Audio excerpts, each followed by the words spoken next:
decided to focus on the jack mackerel, which used to be so thick here you could almost walk across it halfway to New Zealand.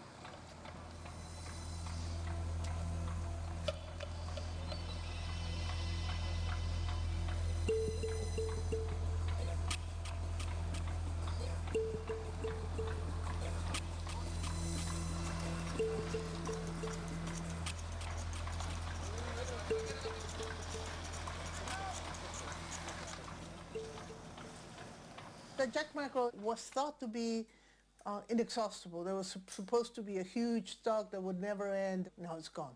Now it's gone. And it's amazing that it's gone because, you know, it was supposed to be there forever.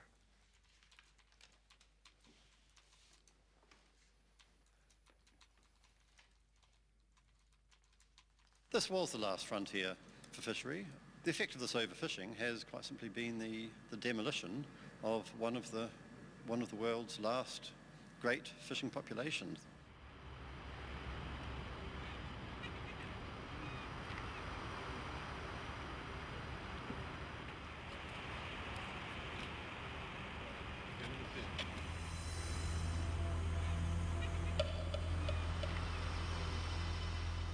Here's this place that was just jammed with jack mackerel in the old days. Today, it's only the cats, the bandits, that have it.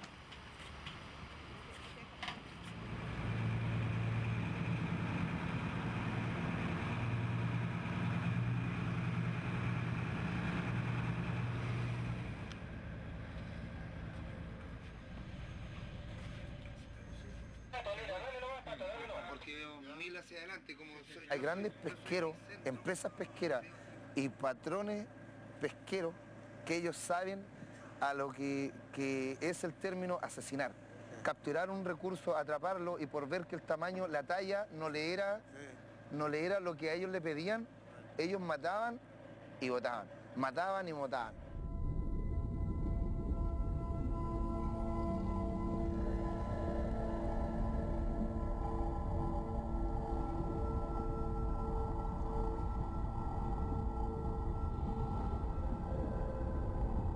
Se va a reorganizar la estructura de los ecosistemas marinos de otra forma. Algún otro recurso va a reemplazar la función que tiene en este momento el jurel. Pero eso requiere miles de años, miles de años.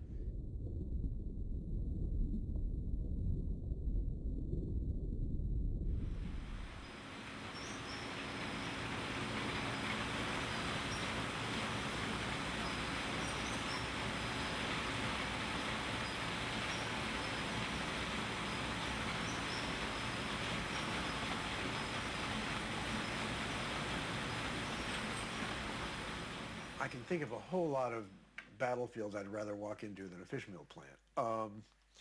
And it's really important that reporters looking at this kind of thing look at fish meal plants because it kind of tells you what the whole thing's about. Fish are tossed through a thing. They end up chopped up. They end up into this kind of darkened gruel. They end up reduced. They end up put into a dryer, and then they're turned into this powder. Each one of those bags is 1/5 of an original biomass of perfectly good fish swimming out in the ocean. To me, I just think, what a waste.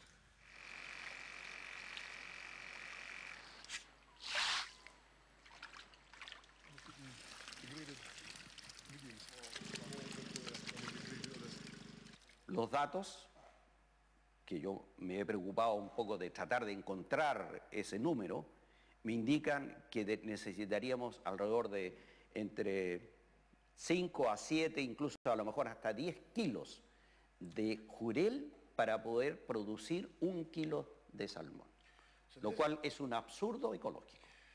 So this means that someone sitting in New York or London or Singapore who's eating a high-quality salmon, who says, well, I've never heard of jack mackerel, but with every bite of salmon, they're eating 10 bites, up to 10 bites of jack mackerel.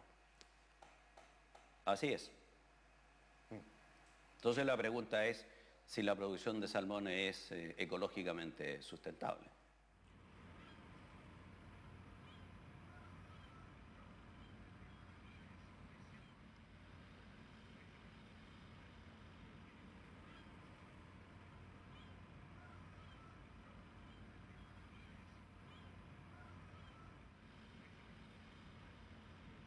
I met Juan Vilches, who's not only a marine biologist, is also a fisheries master, which means his job is to go out with these big fleets and look for fish.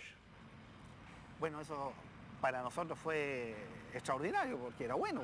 Sí. Bueno, desde el punto de vista económico, la pesca la teníamos aquí afuera, la teníamos a hora y media, 2 horas. Ese era el desplazamiento en esa época de la flota. Y el jurel lo teníamos ahí. Entonces las tallas eran buenas. Nadie se preocupaba de que el jurel estaba achicándose o que estaba sobreexplotación. Pero para nosotros era una bendición de Dios, porque de ahí y volver. Sí. Así que todos felices. Sí. Nunca pensamos que iba a pasar esto. O sea, de partida nosotros sabíamos que era una bendición de Dios. ¿No? Pues ya que estamos bien. Y nosotros vivimos como 7 años bien. Sí. Se ganó mucho dinero. Sí. Todos vivimos bien aquí. Y nadie se había preocupado de que el jurel tenía que reproducirse.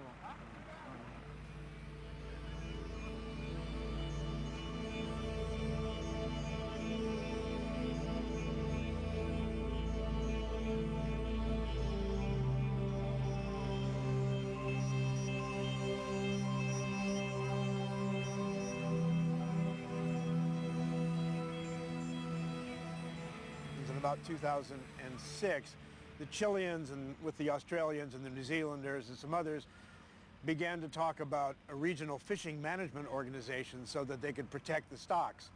And so that began to form. But the idea was to protect the jack mackerel that was left, that was really outside the Chilean waters.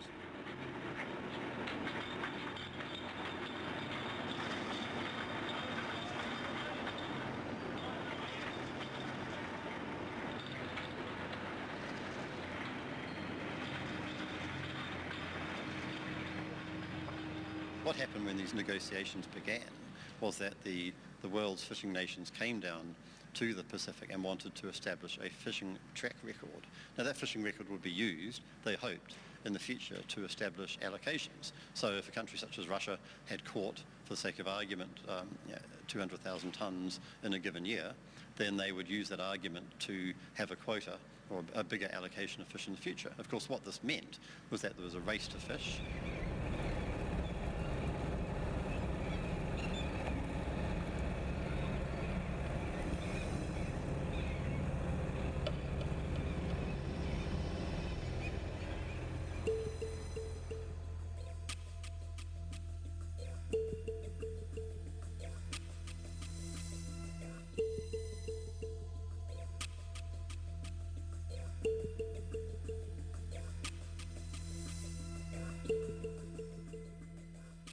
The debacle really has to be placed, I think, at the doorstep of the world's industrial fishing fleets that simply use the system for their own advantage. The European fleet went from 1 vessel to 7 very quickly. The Russians came in, the Chinese fleets came in, and so on. But everyone is a loser for this, and the reason for that is simply the industrial fishing fleets who treat the world as a giant chessboard were able to come down and decimate the fishing population in a short number of years.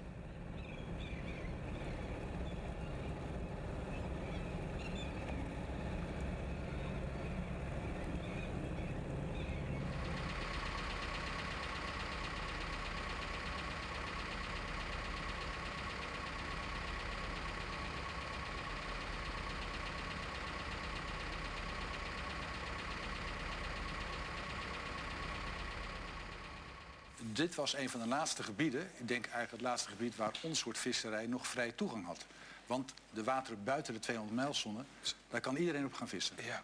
En dat is ook gebeurd. Ja. En wij verkopen onze eigen vis. Ja. Als je dan ziet dat je concurrenten die op een legale manier in een gebied gaan vissen, dan kun je 2 dingen doen. Je kunt zeggen, nou, laat de concurrentie maar gaan. En wij blijven hier. Of je kunt ook zeggen, ik ga erachteraan. Met andere woorden, als u het niet wegvist, dan doet een ander het. Uiteraard. Het is zo alleen in een vrij gebied. Voor de rest van de wereld is het al gereguleerd.